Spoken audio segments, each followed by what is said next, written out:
تقبل الله منا ومنكم عيد مبارك علينا وعليكم تقبل الله منا ومنكم عيد مبارك علينا وعليكم الله أكبر كبيرا والحمد لله كثيرا وسبحان الله بكرة وأصيلا.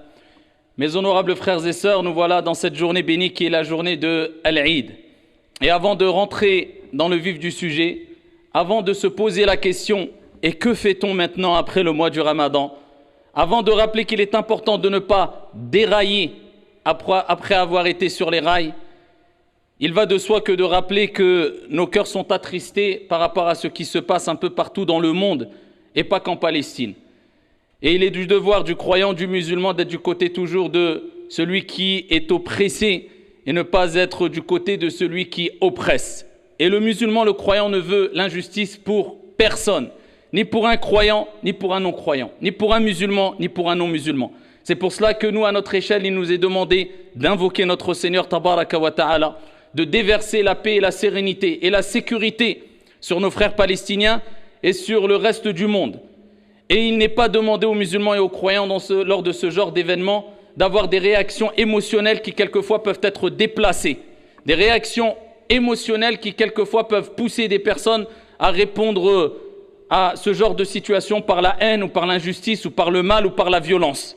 Mais il nous est demandé de réagir avec un comportement adéquat, convenable, comme l'islam nous l'a demandé à travers des invocations et à travers aussi l'entraide qu'on peut donner à travers, par exemple, de l'argent à des associations transparentes et reconnues et claires, mais aussi à travers notre propre réforme. Et ce qui nous attriste, c'est quelquefois, lorsqu'on voit surtout à notre époque sur des réseaux sociaux, des personnes qui réagissent et comme s'ils venaient d'exister quelque part ou de connaître la situation des musulmans ou même l'islam, parce qu'ils parlent quelquefois au nom de l'islam, que lorsqu'il y a ce genre d'événement et quelquefois insulter tout le monde, même les musulmans. Que faites-vous? Vous ne servez à rien, vous ne faites rien.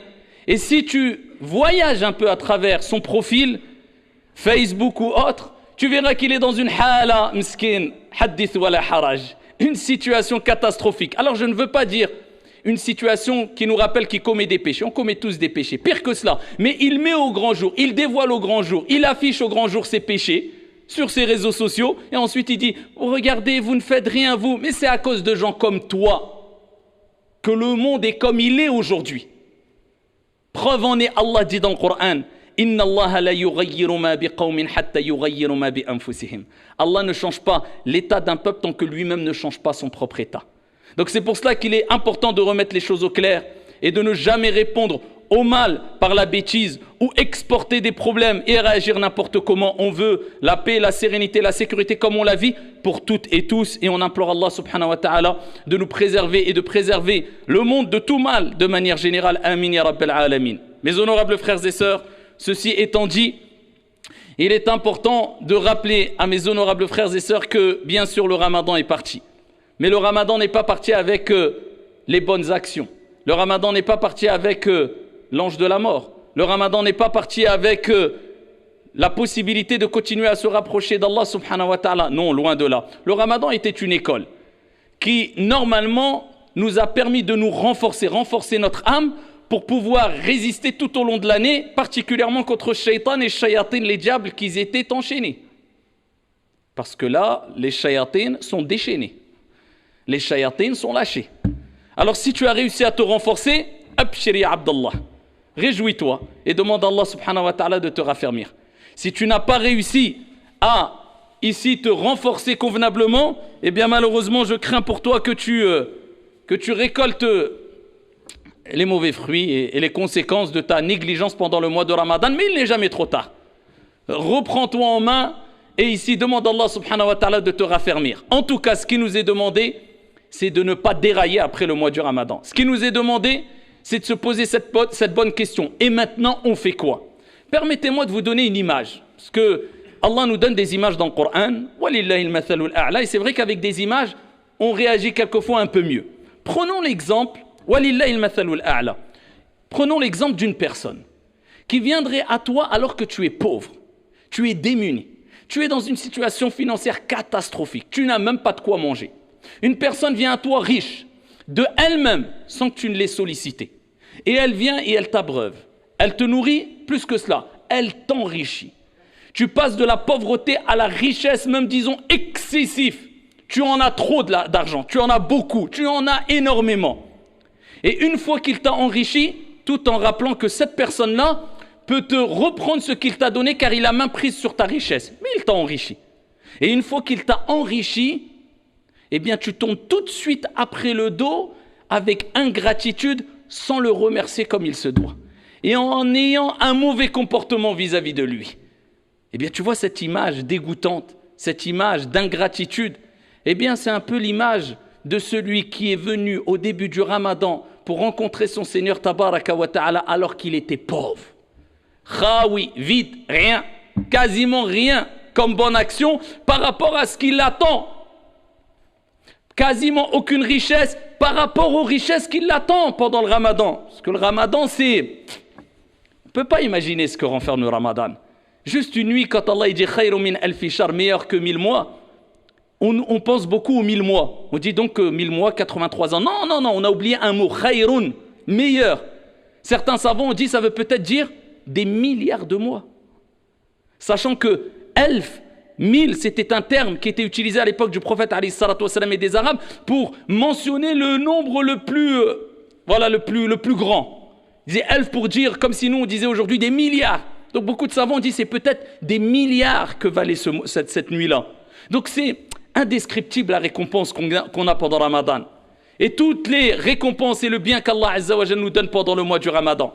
Mais avec cela, eh bien après avoir profité de tout cela, après s'être rapproché d'Allah, après qu'Allah a enchaîné shayatin, après qu'Allah Azza wa Jalla nous a enrichis pendant le mois du Ramadan, eh bien voilà que des gens tournent le dos avec ingratitude, oublient tout et deviennent pires qu'avant le mois du Ramadan. C'est de l'ingratitude. Mais n'oubliez pas l'exemple que je vous ai donné précédemment. J'ai dit c'est une personne qui l'a enrichi et qui a main prise sur cette richesse. Il a accès à cette richesse. Il peut la récupérer comme il veut. Allah subhanahu wa ta'ala peut tout enlever du jour au lendemain. Combien sont morts après Ramadan alors qu'ils étaient devenus pires qu'avant Ramadan? Ils n'ont pas pris la leçon, ils n'ont pas éduqué leur âme pendant le mois du Ramadan et ils sont morts dans une hala hadith wa la haraj. Ayyuha al-ikhwatul kiram, Rabbu Ramadan, le Seigneur du Ramadan, c'est Rabbu Shawwal. C'est le Seigneur de Shawwal. On est dans le mois de Shawwal et c'est le Seigneur du reste des mois. L'ange de la mort prend pas de vacances. Les scribes qui notent tout prennent pas de vacances. Le livre il n'est pas fermé. Ton histoire, elle est en train de se passer. Tu es encore en train d'écrire ton histoire. Les anges ne prennent pas de vacances. Ton Seigneur, c'est Al-Muraqib, celui qui observe tout, à qui rien n'échappe. Nulle somnolence et nul sommeil ne le prennent. Donc à toi de rester sur tes gardes après Ramadan et de rester sur les rails. Et vous savez ce qu'Allah subhanahu wa ta'ala nous dit dans le Coran? Et il nous donne un indice, Allah subhanahu wa ta'ala. Il nous dit وَيَزِيدُ اللَّهُ الَّذِينَ اهْتَدَوْا هُدًى وَيَزِيدُ اللَّهُ الَّذِينَ اهْتَدَوْا هُدًى. Allah accroît la rectitude de ceux qui suivent le bon chemin. Allah accroît la rectitude de qui? Ceux qui suivent le bon chemin. Cela veut dire quoi? Celui qui suit le bon chemin, Allah subhanahu wa ta'ala va le raffermir encore plus sur le droit chemin. Allah Azza wa Jal va le guider encore plus. Allah va lui faciliter encore plus les bonnes actions. C'est une preuve qui nous rappelle qu'un des signes qui montre ou qui prouve que notre Ramadan, ou peu importe notre hajj, notre prière, nos actes d'adoration sont acceptés, c'est de voir est-ce qu'après nos actes d'adoration, on continue à faire le bien, ou même encore mieux, on fait encore plus de bien ou pas. C'est à ceux qui ont suivi le droit chemin, Allah accroît leur rectitude. À ceux qui n'ont pas suivi le bon chemin, ceux qui ont été égarés ou ont manqué de sincérité, eh bien tu verras qu'ils plongent, ils retournent en arrière.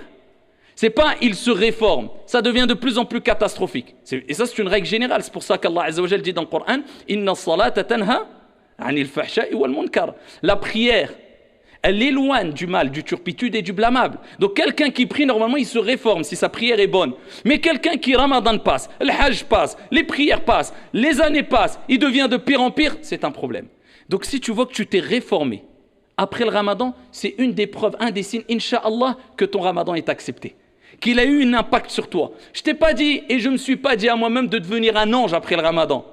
et d'être comme quand on est pendant le mois du Ramadan. C'est presque pas possible. Parce qu'il y a une baraka, une bénédiction pendant Ramadan qu'il n'y a pas en dehors du Ramadan. C'est pour ça que pendant Ramadan, tu verras même Hada qu'il est à l'ouest, Miskin. Warah Miskin, il est dans un alam, dans un monde. Wallah, tu le verras, il viendra à la mosquée. Hadi, c'est une bénédiction, rahmatullah, miséricorde d'Allah. Mais, dis-toi, le gros défaut que j'avais pendant le Ramadan, ou avant le Ramadan, prends un gros défaut que tu avais, ou deux, un grand péché que tu faisais, corrige-le. Si tu as juste fait ça, falak alhamdi Allah. Wallah, il t'a fait énorme. Alhamdulillah. Donc ça, c'est une première leçon à retenir, ayyuhal akhyar. Et surtout, n'oubliez pas que ce qui est le plus aimé auprès d'Allah, ce n'est pas de faire beaucoup d'actions. Mais le prophète, alayhi salatu wassalam, lorsqu'il fut interrogé, Ya Rasulallah, quelle est l'action la plus aimée auprès d'Allah? Regardez le prophète, l'éducation. Avec peu de paroles, il nous donne une grande éducation. Quelle est l'action la plus aimée auprès d'Allah? Il n'a pas dit c'est de faire ceci ou cela. Il a donné une qaïda, une règle. Tu connais cette règle? Après le reste, vas-y, c'est facile. Adwamuha wa inqal. C'est l'action qui est régulière, même si elle est minime. C'est l'action la plus aimée auprès d'Allah. Tu fais 2 rak'at tous les soirs après l'Isha, mais tout le temps, c'est mieux que si un jour tu pries toute la nuit et pendant 2 semaines tu pries plus la nuit. Tu fais tes prières à l'heure, tes 5 prières, mais tout le temps, c'est mieux que tu fasses ça qu'une fois tu pries pendant 30 heures sans t'arrêter et pendant une semaine tu fais plus de prière.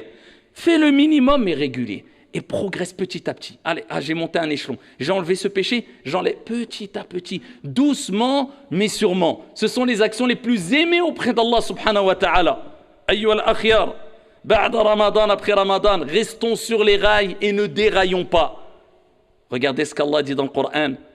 إن الذين قالوا ربنا الله ثم استقاموا تتنزل عليهم الملائكة ألا تخافوا ولا تحزنوا اللهم اجعلنا منهم وأبشروا بالجنة التي كنتم توعدون نحن أولياؤكم في الحياة الدنيا وفي الآخرة ولكم فيها ما تشتهي أنفسكم ولكم فيها ما تدعون.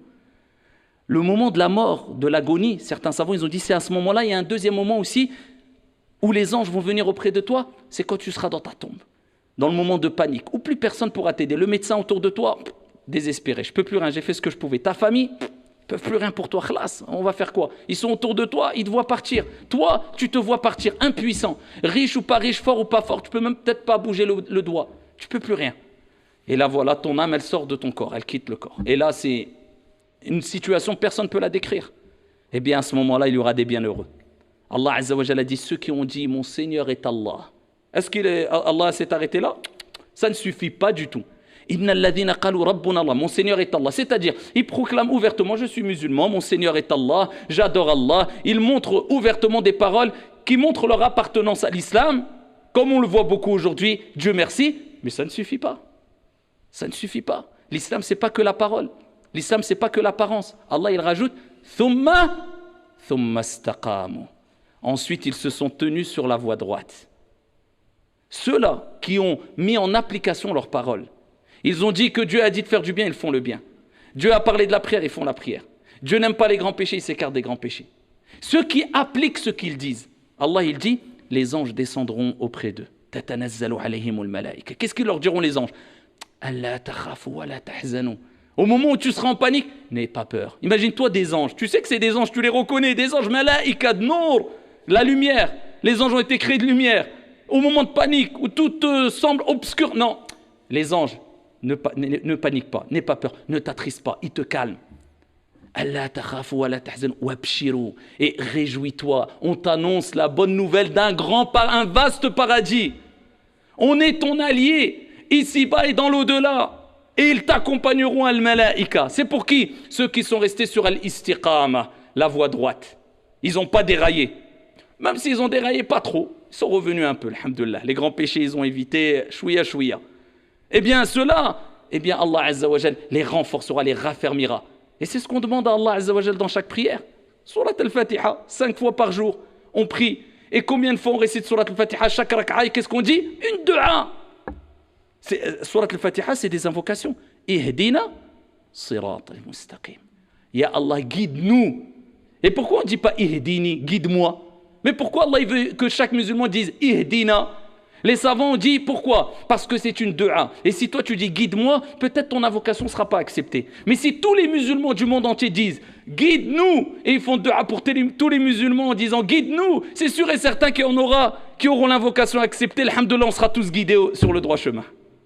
Ihdina as-sirat al-mustaqim. L'islam, c'est pas de l'individualisme. On pense à nos frères. Et plus tu penses à tes frères, et plus Allah il pense à toi. Et plus tu réussiras. Celui qui dit, comme le prophète alayhi salatu wassalam a dit, Allahumma aghfir lil muslimin wal muslimin, Allah pardonne aux croyants et aux croyantes, aux musulmans et aux musulmanes. Le prophète a dit, tu auras une hasanat pour chaque musulman et musulmane qui ont été vivants ou morts. Ça veut dire, toi, tu as dit une dua. Oh, Allah pardonne aux musulmans et aux musulmanes. Il y a combien de musulmans et musulmanes qui ont vécu dans le monde? Des milliards. En une dua, en 4 secondes, même si tu es un ignorant, tu as fait cette dua, tu as des milliards de hasanat. C'est pas beau l'islam? L'islam t'appelle à penser à ton frère. Tu fais une dua pour ton frère, eh bien il y a un ange qui est auprès de toi qui dit, et pour toi la même chose. Pourtant tu n'as pas fait de dua pour toi. Tu as pensé à ton frère, Allah pense à toi. C'est ça l'islam, c'est la fraternité. Et le jour de l'Eid, ça nous rappelle la fraternité. Et les fruits de la fraternité. Vous voyez le jour de l'Eid, ce qu'on ressent? On s'embrasse tous, sauf aujourd'hui parce qu'il y a le Covid malheureusement, mais le cœur est là, le cœur y est. On est tous proches, on se visite, on se pardonne. Le résultat est quoi? Eh bien c'est un jour où on est tous heureux. On ressent une joie, une sakina, une sérénité qu'on ne ressent pas dans un autre jour. Pourquoi? Parce que c'est le jour où vraiment on concrétise la fraternité. Allez mon frère, il y a des problèmes avec lui, j'ai de la jalousie, j'ai des problèmes. C'est pas grave, de côté. Allez, taqabbal Allahu minna wa minkum, et voilà, tu pardonnes. C'est ça l'islam, ayyuhal akhyar. C'est de pardonner, de se rapprocher de ses frères. Et c'est d'évoluer comme ça, tous ensemble. On est tous dans le même bateau et faire du bien autour de nous dans la société, autour de nous, montrer une bonne image, la vraie image qui est as-salam. C'est la paix et vouloir le bien pour les autres. Et je terminerai avec 2 recommandations du prophète alayhi salatu wassalam. La première, c'est une invocation qu'il a enseignée à Mu'adh.